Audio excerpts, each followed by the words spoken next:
Hola, ¿cómo están? Hoy vamos a ver la clase de cuidados de enfermería en personas con traumatismo osteoarticular y reemplazo articular. En primer lugar, vamos a partir por conocer las características que tienen los huesos, ya como un apoyo a ustedes a recordar, ¿no es cierto?, qué es lo que son la parte ósea mayor. Y la parte ósea es muy importante, al igual que la parte muscular. Recuerden que en la parte muscular tenemos la osteopenia, ¿no es cierto? Perdón, tenemos la sarcopenia, que es cuando disminuye el músculo, y aquí tenemos la osteopenia tenemos la osteopenia o la osteoporosis. ¿Ya? Bueno, aquí yo les estoy mostrando, ¿no es cierto?, la forma que tiene el tejido, ¿no es cierto? Esas son las formas, y se considera osteopenia cuando la densidad del hueso es menor a 2.5, desviación estándar. Te fijas, aquí se van viendo las menores densidad, y cuando la diferencia es mayor de 2.5, desviación estándar, es osteoporosis.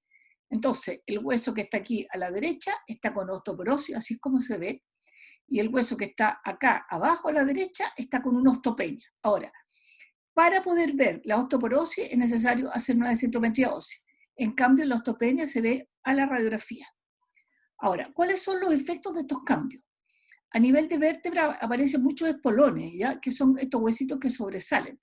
Y estos son los que le generan dolor a las personas mayores, por eso que las personas mayores casi siempre hablan que tienen dolor de espalda, de columna lumbar, sobre todo, ¿ya? Y este trazamiento que se va haciendo aquí en los huesos también genera la disminución de la estatura por pérdida de líquido intervertebral y del contenido mineral de las vértebras. Entonces, ¿se acuerdan, no es cierto?, que hemos hablado bastante de la deshidratación del adulto mayor? Fíjense que esto influye hasta acá. Si hay deshidratación, también influye la dimensión de la vértebra, ¿ya? Y también disminuye si hay poco contenido mineral en cuanto a calcio y vitamina D, fundamentalmente. Y los huesos se vuelven más porosos y con mayor incidencia de osteoporosis y mayor riesgo de fractura. Aquí volvemos, ¿no es cierto?, al tema de las caídas y las fracturas. Ahora, el líquido sinovial disminuye y su viscosidad se produce fibrosis en la membrana sinovial. Bueno, ustedes recuerdan, ¿no es cierto?, que a nivel de las articulaciones hay un líquido que se llama el líquido sinovial, ¿ya? Entonces, en la persona mayor que toma poco líquido, está deshidratado, indudablemente que va a tener menos líquido sinovial. Cambios en la articulación y el envejecimiento. En los cambios se inician a partir de los 20-30 años ya. En el cartílago articular se observa disminución de la elasticidad, cambio de color, superficie más fina y friable, más frágil, aumento de la fragilidad por los desgarros, disminución de la resistencia al sobrepeso. Entonces ustedes ven también una mano ahí de una persona que empieza a tener algunas deformidades. Características del tejido muscular que envejece. Entonces la sarcopenia se produce por una disminución en cuantía de las fibras musculares tipo 2, de concentración más rápida relacionada con las contracciones potentes y súbitas. La disminución de la fuerza muscular se debe a la pérdida de unidades motoras de fibras musculares. Ya lo que hemos hablado, ¿no es cierto?, que si no hacemos ejercicio, ¿no es cierto?, y por falta de proteína, podemos tener una disminución de la fuerza muscular. Y ahí vemos, ¿no es cierto?, lo que es un corte de la parte muscular. Ahora vemos las articulaciones. Aquí les muestro, ¿no es cierto?, una de las articulaciones más compleja, que es la articulación del hombro.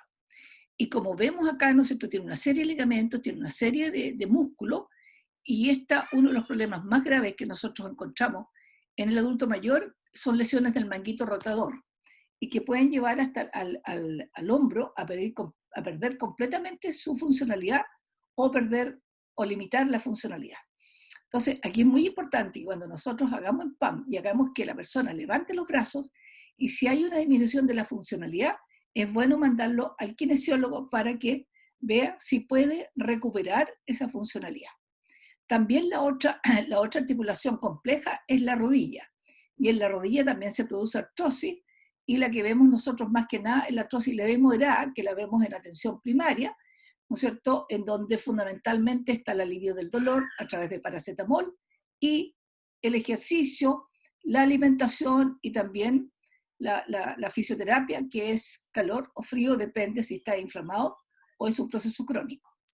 Ahora, la otra articulación que tiene también riesgo de fracturarse es la articulación de la pelvis, ¿no es cierto? La articulación del fémur, que ustedes la ven aquí, ¿no es cierto?, con todos los ligamentos que tiene, ¿ya? Y esta el adulto mayor cuando se cae corre alto riesgo de fracturarse la cabeza del fémur. Y aquí en la figura a mano derecha vemos, ¿no es cierto?, una fractura ya de la cabeza del fémur. Ese es el video que ustedes van a ver en la clase, en esta clase también, tiene que ver con fracturas de cadera. También vemos, ¿no es cierto?, lo que tiene que ver con el movimiento de la articulación. Ahí ven, ¿no es cierto?, los puntos de apoyo, la potencia y cómo, ¿no es cierto?, un músculo que ha perdido su potencia, ¿no es cierto?, va a tener también dificultad en el movimiento. Y aquí mostrarles las articulaciones de los pies también, que esto lo vemos mucho en el pie diabético, ¿no es cierto?, cuando empiezan a producir deformaciones en los pies, ¿ya? Y son estos todos los componentes que se alteran. Las manos también, ahí está la articulación en las manos. Y en el pie, el alus valgus también, ¿no es cierto? Ustedes ven aquí el hueso como, ¿no es cierto? La falange se va hacia la derecha, ¿no es cierto? Y empieza a empujar a todos los otros, a la otra falange, los huesos, y se producen deformidades importantes en los pies. Bueno, sabemos, ¿no es cierto?, que para mantener una estructura de huesos y de músculos, lo fundamental es el ejercicio. Bueno, ¿cuáles son los problemas de los adultos mayores que requieren tratamientos quirúrgicos? Al hombro, alteración del manguito rotador o lo que se llama el hombro congelado. En la muñeca, fractura de muñeca. En las caderas, fractura de cuello de fémur. Artrosis severa de cadera. Entonces nosotros tenemos entre la artrosis, tenemos leve, moderada y severa. La leve y moderada se maneja en la atención primaria y la severa se lleva a cirugía. En rodilla, artrosis severa de rodilla también, y en tobillo, fractura de tobillo. Ahora, los músculos, la ruptura del manguito rotador, como les contaba yo anteriormente, ¿no es cierto? Los músculos del manguito rotador pueden desgarrarse y romperse por traumatismos agudos crónicos, cosa que es frecuente en los adultos mayores. Generan dolor debajo del acromio a nivel de la inserción del manguito y en la fosita del infraespinoso. Generan impotencia funcional y generan en la impotencia funcional cuando ustedes hacen abducción activa y se hace incompleta. Abducción pasiva es posible. Imposibilidad de retener el brazo al descenderlo. Tiene que apoyarse con, ahí vimos, ¿no es cierto?, en la figura de abajo, ¿no es cierto?, vemos como la persona no puede levantar bien el brazo. Los desgarros se tratan conservadoramente, la ruptura requiere tratamiento quirúrgico, y como ven acá, ¿no es cierto?, en la figura, acá en la articulación, ven, ¿no es cierto?, la ruptura del músculo ahí, lo que se llama el manguito rotador. Bueno, estas lesiones, ¿no es cierto?, se deben fundamentalmente a caídas, como vemos acá, o a mala utilización de algunas herramientas, ¿no es cierto?, como se ve acá en la figura a mano derecha. El hombro congelado, ¿no es cierto?, los tejidos blandos de la cápsula del hombro se endurecen, se ponen rígidos y se inflaman. Pueden haber menos líquido sinovial en la articulación. El signo característico de esta condición es la incapacidad de mover el hombro por sus propios medios o con la ayuda de otra persona. Y esto puede hacerse rehabilitación, pero generalmente es quirúrgica. Bueno, vamos a la fractura de cadera. Se produce frecuentemente por la coincidencia de un factor predisponente, osteoporosis, por ejemplo, o de un factor precipitante, que es la caída. Es decir, que el predisponente, ¿no es cierto?, que la persona ya tenía un daño, que era la osteoporosis, y el factor precipitante fue, ¿no es cierto?, la caída. Por ello, la prevención de la fractura de cadera debe ir dirigida, por un lado, a prevenir y tratar la osteoporosis, y por otro lado, a prevenir las caídas. Se calcula que un 50% de los pacientes afectados por fractura de cadera no recuperan la capacidad previa a la fractura, y un 20% necesita ayuda a largo plazo. Como ven, ¿no es cierto?, se generan en la fractura de cadera, se generan que se afecta la funcionalidad y, ¿no es cierto?, y también puede ser que la persona empiece con una dependencia leve y requiera ayuda de una tercera persona. Bueno, ahí está la fractura de cadera, ¿no es cierto? Los factores de riesgo de fractura de cadera son antecedentes de fracturas por traumatismo leve después de los 50 años, que ya ha tenido alguna caída. Antecedentes familiares de fractura de cadera. fundamentalmente por parte materna. Tabaquismo activo y un índice de masa corporal menor de 19. ¿Se acuerdan que también hemos insistido bastante en la pérdida de peso del adulto mayor? Porque cuando la persona mayor baja de peso, generalmente baja a nivel de la masa magra y la masa ósea. Inmovilidad por encamamiento prolongado por más de 4 semanas, velocidad lenta de la marcha, deterioro cognitivo y enfermedad de Parkinson. Entonces, nosotros ahora, cuando salgamos de este confinamiento, vamos a tener que hacer grandes esfuerzos porque el adulto mayor vuelva a hacer ejercicio, ¿no es cierto?, se integre a todos los clubes del adulto mayor, se integre al programa del MAS, o sea, que la tarea que nosotros vamos a tener para poner en marcha nuevamente a este adulto mayor que vamos a tener en atención primaria va a ser enorme. ¿Cuáles son los factores de riesgo de fractura de cadera? Deterioro de la fuerza muscular, trastorno de la marcha y equilibrio, deterioro de la visión, fármacos, benzodiazepina y otros sedantes, ingesta de más de 4 fármacos, barreras arquitectónicas, enfermedades neurológicas, ictus, enfermedad de Parkinson, etc. Enfermedades articulares como la artritis y la artrosis. La osteoporosis, la densidad mineral ósea baja, es el factor predictivo más potente de la fractura. Las indicaciones de la densitometría ósea son evidencia radiológica de osteopenia o deformidad vertebral. Ya les decía, ¿no es cierto?, que la osteopenia es la primera etapa de la pérdida de la densidad ósea. Pérdida de altura o cifosis dorsal. Esas personas, ¿no es cierto?, que han perdido mucho la altura y que tienen una cifosis dorsal. Fracturas previas por traumatismos leves. Tratamiento prolongado con corticoides, eso es bien importante. Enfermedades endocrino-metabólicas, antecedentes familiares y fractura de cadera, y un índice de masa corporal bajo 19, bajo ingesta de calcio o déficit de vitamina D. ¿Ya? Entonces, la fractura de cadera es un problema de salud pública porque el porcentaje de adultos mayores que presenta el riesgo son muy altos. Entonces, las personas que están en riesgo de caer son altas. Y de acuerdo a un estudio que se realizó multicéntrico con otros países, en Chile se cae el 35% de los adultos mayores presenta una caída en un año. Bueno, ¿cómo se hace el traslado de una persona que sufre una fractura de cadera? El traslado debe ser lo más temprano posible, ¿ya? El personal de la ambulancia debe estar entrenado en el reconocimiento de los antecedentes y los signos de fractura de cadera. Preguntar si tiene antecedente de caída, presencia de dolor en la cadera, acortamiento, rotación externa del miembro inferior afectado. Entonces, ¿cómo distinguimos nosotros que se produjo una fractura de cadera? Es que vamos a observar ambas piernas y vamos a ver que hay una que está más corta que la otra y que se produció una rotación externa del miembro inferior afectado. Si observamos esa situación, nosotros decimos inmediatamente, esta es una fractura de cadera y debe llevarse lo antes posible al hospital a un centro de urgencia. Según la intensidad del dolor que manifiesta el paciente, se le puede administrar analgesia intravenosa en bajas dosis. Si es posible, se monitorizarán las constantes vitales. Eso ya le llega al hospital. Entonces, ¿cuál es la valoración clínica del ingreso? En la situación basal, ¿no es cierto?, se va a evaluar la funcionalidad y se va a utilizar el índice de Bartel, se va a ver lo mental con deterioro cognitivo y valoración social. La enfermedad actual, con circunstancias, cómo se cayó, tiempo que se ha encontrado en el suelo, el grado del dolor y otros síntomas asociados a la caída. Exploración física, ¿no es cierto?, se basa en las constantes vitales, presión arterial, frecuencia cardíaca, temperatura, saturación de oxígeno. En la exploración física completa vamos a mirar cómo está la hidratación, la nutrición, la ocultación cardíaca y pulmonar, exploración abdominal y de las extremidades inferiores.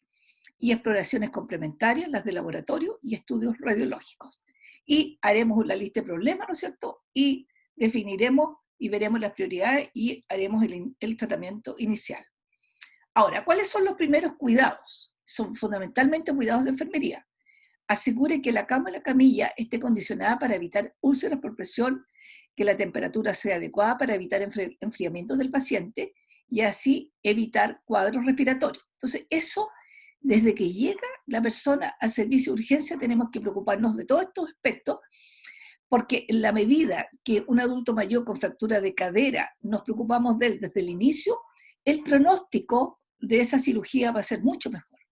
Preparar una vía venosa, administrar analgesia antes de efectuar los cambios del paciente desde la camilla de rayo para evitar dolor en estos cambios de posición. Es aconsejable demorar el ingreso hospitalario a la sala más de 2 horas para poder hacer todos estos procedimientos. Y no es aconsejable, o sea que lo que se trata, ¿no es cierto?, es que lo antes posible lo pasemos a sala. Y generalmente, ¿no es cierto?, va a ser a servicio de traumatología. Todos los pacientes deberían estar monitoreados de la situación de oxígeno desde el momento de la urgencia hasta al menos 48 horas después de la cirugía, y el oxígeno debiera ser administrado si fuera necesario. ¿Por qué? Porque se produce una hemorragia interna, ¿no es cierto? La persona puede estar perdiendo sangre y nosotros no lo sabemos. Entonces tenemos que estar monitoreando esa pérdida de sangre. Bueno, ¿cuáles son los cuidados inmediatos al ingreso hospitalario? El balance el hidroelectrolítico y los fluidos. Valoración de la saturación de oxígeno, la prevención de las úlceras por presión. ¿Ya? Entonces, todo lo que tiene, ya ustedes saben, ¿no es cierto?, hacer una valoración del balance electrolítico, de la valoración de saturación de oxígeno y la prevención de úlceras por presión. ¿Cuáles son los cuidados inmediatos al ingreso hospitalario? Sondaje urinario, profilaxis antitrombótica, analgesia, antibioterapia profiláctica. ¿Cuáles son los criterios de indicación quirúrgica? En la actualidad, el tratamiento conservador como tratamiento definitivo para la fractura de cadera no tiene prácticamente ninguna indicación, dado que requiere un periodo de inmovilización y encamamiento muy prolongado con una tasa de morbilidad, complicaciones locales y mortalidades muy altas. El tratamiento quirúrgico en la terapia de elección permitirá la movilización temprana del paciente, con lo que se evitarán complicaciones de origen infeccioso, respiratorio, UPP y tromboembólico. Esto, créanme, yo trabajé un año en la elaboración de la guía de endoprótesis de cadera. Y esto se discutió enormemente y el estándar que se puso para valorar la calidad tanto de la cirugía, de la preparación preoperatoria y de la endoprótesis que se usaba, era que la persona al segundo día ya no tuviera dolor y pudiera caminar. Eso es el estándar de calidad para esta cirugía. Y a veces uno dice, pero ¿cómo va a caminar tan rápido? No, puede caminar, porque ¿qué es lo que le impedía caminar? Era el dolor. Y al cambiar el fémur, la cabeza de fémur, o hacer cualquier otra intervención, ya ese dolor pasa. Y al pasar el dolor, la persona puede volver a caminar. Entonces, la finalidad es devolver al paciente el nivel de función previa a la fractura y en el menor tiempo posible. La posibilidad de estar caminando dentro de la semana siguiente a la cirugía se relacionaba con la supervivencia al año de la cirugía. Bueno, aquí es cuando se trata de fractura, pero cuando se trata de una artrosis es menos complejo. Por lo tanto, en el caso de una artrosis, de una cirugía, un cambio de fémur por una prótesis, en la artrosis se espera 2 días. En cambio, cuando hay una fractura de cadera ya son 2 semanas. Algunos de los factores que pueden tenerse en cuenta al indicar la indicación es la comorbilidad, por supuesto, todas las otras enfermedades que tiene, y especialmente ojalá las tenga compensadas, la edad y actividad del paciente, la gravedad del desplazamiento de la fractura y el grado de osteoporosis. La valoración preoperatoria, ¿no es cierto?, va a estar especialmente el volumen circulatorio, corregir la hipo o hiperpotasemia, vigilar el funcionamiento cardíaco, problemas de diabetes, comprobar la presencia de anemia. Entonces, las complicaciones anestésicas, ¿no es cierto?, que ustedes ya la han visto en otros ámbitos de la cirugía. Entonces, comentación de sus componentes, sobre todo del vástago femoral, la liberación de la metilmetacrotina. Bueno, esto es, ¿no es cierto?, lo que puede generar cuando se ponen las prótesis. ¿Ya?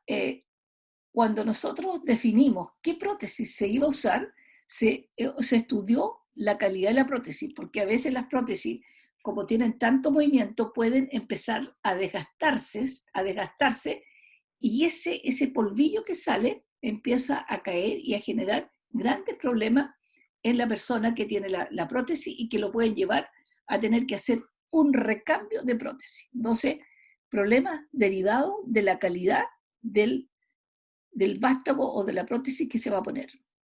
Y puede haber hipotensión, puede haber paro cardiocirculatorio, puede haber retención urinaria y también complicaciones neurológicas.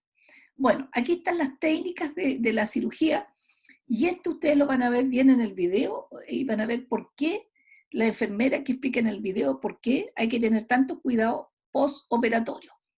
Entonces está la técnica de ostosíntesis que se hace con clavos, ustedes ven que aquí 2 clavos, en donde se juntan los huesitos para que se vayan sintetizando en forma natural, y eso se llama osteosíntesis. Y después la técnica de la artroplastía, en donde observan ustedes acá, ¿no es cierto?, que hay una prótesis que se está instalando acá en la cavidad donde va la cabeza del fémur, a nivel de la pelvis. Bueno, acá lo vemos más cerca, ¿no es cierto? Ahí está la endoprótesis de cadera, y ahí está, ¿no es cierto?, el vástago, que se llama, y que también está firmado con clavo, y se pone, ¿no es cierto?, en la cavidad donde estaba anteriormente el fémur. ¿Ya? Aquí está la guía clínica que ustedes pueden revisar, que fue la prestación que elaboramos, ¿no es cierto? Se llama endoprótesis total de cadera en personas de 65 años o más, con artrosis de cadera con limitación funcional severa. Así se llama la patología. Y aquí les muestro los distintos tipos de prótesis que se utilizan. Como ven, ¿no es cierto?, hay algunas que son bastante grandes, y para que ustedes tengan una idea de la estructura que tiene una prótesis, ¿ya? Y ahí está la fijación, ¿no es cierto? Ahí está, hay una que ya está fijada, y otras, ¿no es cierto?, que se están fijando aquí con los clavos, ¿ya? Y ahí tenemos el antes, ¿no es cierto?, una artrosis, y después, cómo quedó, ¿no es cierto?, como ven ustedes, ¿no es cierto?, aquí una artrosis de la cabeza del fémur, ¿ya? Y se cambia totalmente por una prótesis, ¿ya? Ahí también vemos, ¿no es cierto?, las prótesis de cadera y la prótesis de rodilla, ¿ya? Las complicaciones, está la infección, la luxación postoperatoria, aflojamiento aséptico del vástago, usura acetobular, ¿ya?